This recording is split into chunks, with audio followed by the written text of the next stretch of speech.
काल मंत्रालयामधून कृषी मंत्री धनंजय मुंडेंचा एक बाईट आला आणि त्यात बुलढाणा जिल्ह्यातले काही आमदार मंडळी बसलेली दिसली। त्यामध्ये त्यांनी सांगितलं की बुलढाणा जिल्ह्यातल्या शेतकऱ्यांना 31 ऑगस्ट पर्यंत विमा मिळणार आहे। हे सगळं ऐकल्यावर म्हणजे हसूही आलं आणि क्यू पण आली, कारण अशा तारखा गेल्या 6 महिन्यापासून ही मंडळी देत आहेत शेतकऱ्यांना।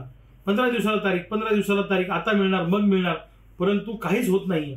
काय झालंय, मला आनंद एका गोष्टीचा आहे की बुलढाणा लोकसभेमध्ये शेतकऱ्यांनी ज्या पद्धतीनं एकी दाखवली आणि पीक विम्याच्या प्रश्नावर शेतकरी ज्या पद्धतीने रस्त्यावर उतरला, तुरुंगात गेला, लाट्याकाट्या खाल्ल्या, त्यामुळं या विधानसभेच्या निवडणुका डोळ्यासमोर ठेवून अनेक आमदार मंडळींना पीक विम्याचा पुळका आता आलेला आहे।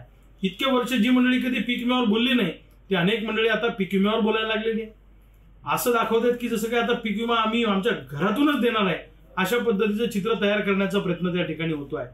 आता मला सांगा, काल त्यांची बातमी अशी आली, धनंजय मुंडेंना बाईट करायला लावला जोर जबरदस्तीनं, त्यात काही लोकांची नावं घ्यायला लावले, काही नेत्यांची नावं त्यांना माहित नव्हती, ते खालून प्रॉन्टिंग केलं की यांचं नाव घ्या, की त्याचं श्रेय त्यांना मिळालं पाहिजे, असा कदाचित त्याच्या पाठीमागे त्यांचा हेतू असेल।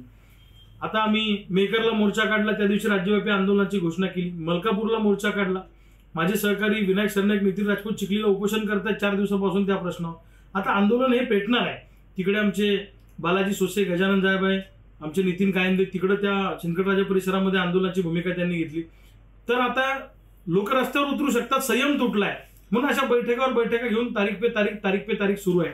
आता तुम्हाला सांगतो, म्हणजे भांडाफोड करायचं झाला तर 21 जून 2024 ला डॉक्टर संजय कुटे साहेबांनी सांगितलं होतं की आम्ही आता जूनला पीक विमा जमा करणार। जून निघून गेला, त्याच्या आधी एकदा आम्ही मंत्रालयात ताबा घ्यायला गेलो तेव्हा सांगितलं आम्ही फेब्रुवारीपर्यंत करतो, मग सांगितलं आम्ही मार्चपर्यंत करतो, काही नाही। आता यांनी सांगितलं आम्ही जूनपर्यंत करतो, पुढे काही झालं नाही।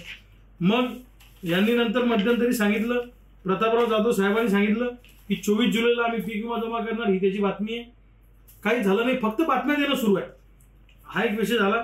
त्यानंतर त्यांनी सांगितलं 15 ऑगस्ट पर्यंत विमा आम्ही जमा करणार, संजय कुटेंनी सांगितलं, आमदार माजी मंत्री।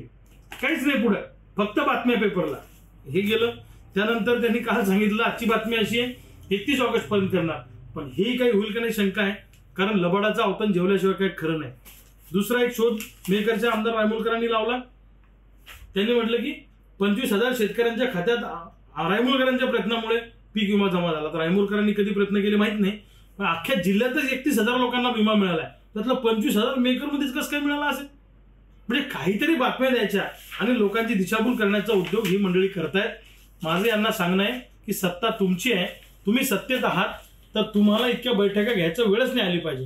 राज्य शासनानं, केंद्र सरकारनं जर AIC कंपनीकडे आमचे पूर्ण पैसे जिल्ह्याचे भरलेले आहेत, ते आमचे कराचेच पैसे आहेत, तर या कंपनीनं जर इतके दिवस पैसे दिले नाही, मार्चच्या आधी सगळे पैसे द्यायला पाहिजे होते, ऑगस्ट उजाडला, का पैसे दिले नाही म्हणून त्या कंपनीवर सरकारनं कारवाई का केली नाही, ती कंपनी ब्लॅकलिस्ट का केली नाही, त्या कंपनीचं ऑडिट का केलं नाही आणि त्या कंपनीवर गुन्हे दाखल का केले नाही। फक्त विधानसभा निवडणुका डोळ्यासमोर ठेवून शेतकरी आपल्या विरोधात जातील म्हणून अशा पद्धतीनं केविलवाना प्रयत्न काही मंडळी करतायत। पण मी शेतकऱ्यांना सांगेन, यांच्या या पेपरमधल्या तारखांवर अजिबात विश्वास ठेवू नका। असे पेपरमध्ये बातम्या हे खूप देतात, हे आमदार मंडळी, सत्ताधारी मंडळी। माझं यांना एकच सांगणं आहे, या नेत्यांना, प्रतापराव जाधवांना असं वाटतं की रविकांत तुपकरच्या पाठीमागे शेतकरी उभा राहिला, आता आपणही त्या विषयाला आपण हात घालू। पण जर तुम्ही केंद्रात मंत्री आहात तर तुम्ही केंद्र सरकारमध्ये बसून ती कंपनी ब्लॅकलिस्ट का केली नाही, कारण ही योजना केंद्राची आहे पीक विम्याची। माझं त्यांना एकच सांगणं आहे की निव्वळ लोकांची दिशाभूल करू नका, लोकांना फसवाफसवी करू नका। मी शेतकऱ्यांना आवाहन करतो की यांच्या या तारखांच्या भरोशावर बसायचं नाही, तुम्हाला आंदोलनाचं हत्यार हाती घ्यावी लागेल, तुम्हाला रस्त्यावर उतरावं लागेल आणि या सगळ्या कंपनीवाल्यांना आणि सत्ताधाऱ्यांना पळताभुई थोडी करावी लागेल, तेव्हाच आपल्याला पीक विमा मिळू शकतो। एवढंच माझं तुम्हाला सांगणं आहे। उगीच बैठका घेऊन सोशल मीडियावर टाकून वर्तमानपत्रात बातम्या देऊन काही होणार नाही। शेतकरी आता हुशार झालेला आहे, इतके दिवस पीक विमा का लांबला याचं उत्तर या नेते मंडळीनं, सरकारनं, कृषी मंत्र्यांना दिलं पाहिजे, अन्यथा त्या कंपनीवर गुन्हे दाखल केले पाहिजे।